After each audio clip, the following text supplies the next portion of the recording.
అంటే లైలానే బాగుంది. ఈ వ్యాలంటైన్స్ డేకి మేబీ వాళ్ళ గర్ల్ ఫ్రెండ్స్ని వదిలేసి అందరు లైలాని లవ్ చేస్తారేమో, అంత బాగుంది.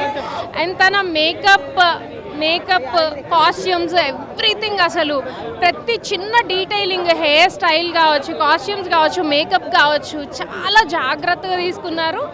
అండ్ విశ్వక్సేన్ అనాలనిపించట్లా, లైలాలోనే మేము ఆ క్యారెక్టర్లోనే ఇన్వాల్వ్ అయిపోయాము. చాలా అంటే చాలా బాగా చేశారు.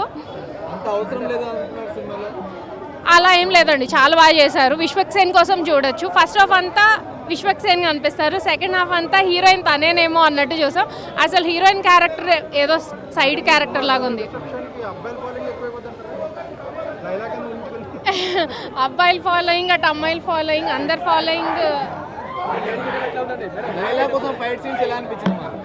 లైలా ఫైట్స్ చాలా బాగున్నాయి. విశ్వక్సేన్ ఎనర్జీ లెవెల్స్ మళ్ళీ జూనియర్ ఎన్టీఆర్కి ఒక జూనియర్ వచ్చారేమో అన్నట్టు ఆ లెవెల్లో తన ఎనర్జీ లెవెల్స్ ఉన్నాయి. చాలా బాగా చేశారు. సాంగ్ చాలా బాగుంది. ఆ సాంగ్స్ అన్నీ బాగున్నాయి. ఆడియో రిలీజ్ అప్పుడు ఇంత అనిపించలేదు, బట్ సినిమా చూస్తూ ఆ సాంగ్స్ ఉంటే కరెక్ట్గా చాలా బాగా మంచిగా అనిపించింది. అంటే ఫుల్ ఫన్ ఉంటుందండి. థియేటర్లోకి వెళ్ళిన వాళ్ళైతే ఎంజాయ్ చేస్తారు. నాకైతే కామెడీ వైజ్ 4.5 ఇచ్చేయచ్చు. 5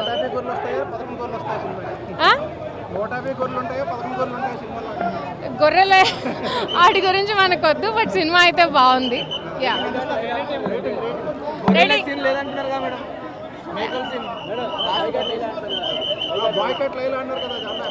లేదు, రివ్యూ బయటకు వచ్చాక చెప్పే వాళ్ళంతా పాజిటివ్గా చెప్తున్నారు. ఏ ఒక్కళ్ళు నెగిటివ్గా చెప్పడానికి లేదు. అక్కడ సినిమా చాలా బాగుంది. సో డెఫినెట్గా వెళ్ళిపోతుంది. సినిమాలో హైలైట్ లైలా. 4.5.